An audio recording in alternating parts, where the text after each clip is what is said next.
নাই জায়গা নাই জমিন কই থাকবো এখন তো খেতে আর কান যায় আর কান খেতে আর কানে যাই নৌকে থাকতে মনে কয়। প্রতিটি মানুষের স্বপ্ন থাকে এক টুকরো জমি আর মাথা গোজার ঠাঁই। জীবনের এই ইচ্ছে অনেকেই পূরণ করতে পারেন না। তাদেরই একজন ৭০ বছর বয়সী খুশি। বেদে সম্প্রদায়ের সান্দার বংশের জন্ম তার, তাই নদী আর জলাশয় ঘিরেই তার জীবনচক্র। নৌকাতেই তার জন্ম, বেড়ে ওঠা। শিশু থেকে দুরন্ত শৈশব পুরো সময় কেটেছে এখানে। কখনো নদী থেকে খাল, কখনো খাল থেকে নদীতে ভাসতে ভাসতে জীবন থেকে হারিয়ে গেছে বহু সময়।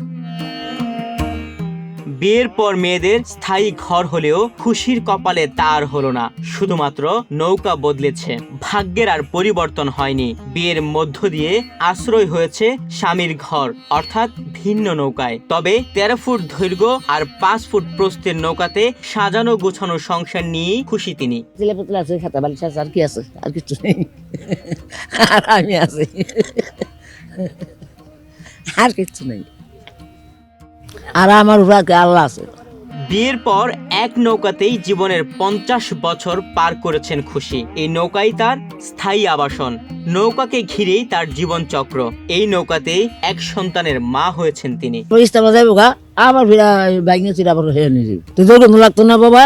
একটা মানুষ না আমরা এক কত তো কইলাম যেমন ঠিক বিরা থাকি। কত মরা কুত্তা যায়, বিলাই যায়, কি যায় যা যায়, পানি যায়, পয়সা এর মধ্যে থাকুন লাগে কষ্ট করে। ঐতিহ্যগতভাবে বেদে সম্প্রদায় হলো মাতৃপ্রধান, অর্থাৎ মেয়েরা আয় করবে। তাই খুশি একসময় বাড়ি বাড়ি ঘুরে ঘুরে চুরি বিক্রি করতেন। এ থেকে যা আয় হতো তা দিয়েই সংসার চলতো। বয়সের ভারে এখন আর কাজ করতে পারেন না তিনি। দিলি বাবা এই মনে আছে যে ৫,০০০ মাল কিনলাম কি ১০,০০০ মাল কিনলাম, ওইটার ভিতরে লাভ বেরোয়, ওই লাভটা খাইছি, আসলে ঠিক রাখছি। এখন চলতেছি মানে যে যেটা যায় সেই খাই বাবা। নাচিয়ে দেয়, কি পোলাই দেয়, কি আন্ন পণ্য মানুষের দেয়, এগুলি খাই। আমি তো ব্যবসা করতে পারি না হনি। জানবে না বয়স বেশি না।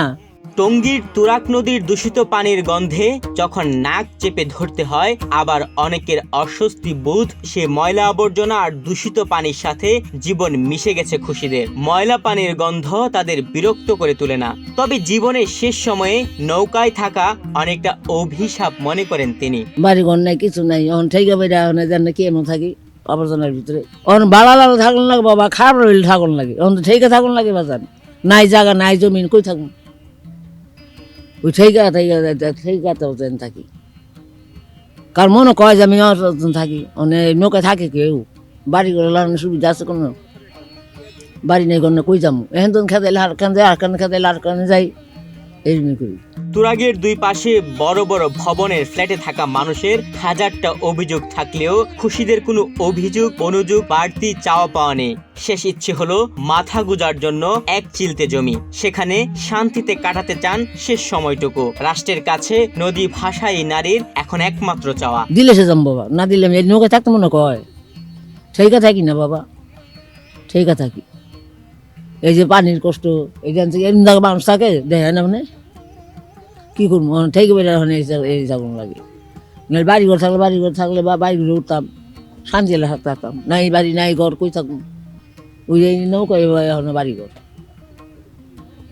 হাজার কষ্ট হলে অনেক কষ্ট লাগে না, কি করবো? ঠেকা তো থাকি, আমার থাকতে মনে কয় এই বুড়া বয়সে যে আসলে থাকি। আমি বাবা চাই, বাড়িঘর চাই, জায়গা চাই, কো আমার কে দিব? এরকম দরিদ্র নাই আমার ধরনের। অনেক কষ্ট চলি বাবা, কি করবো? ঠিক আছে চলি। তুহিন ভুইয়া, বাংলাদেশ প্রতিদিন।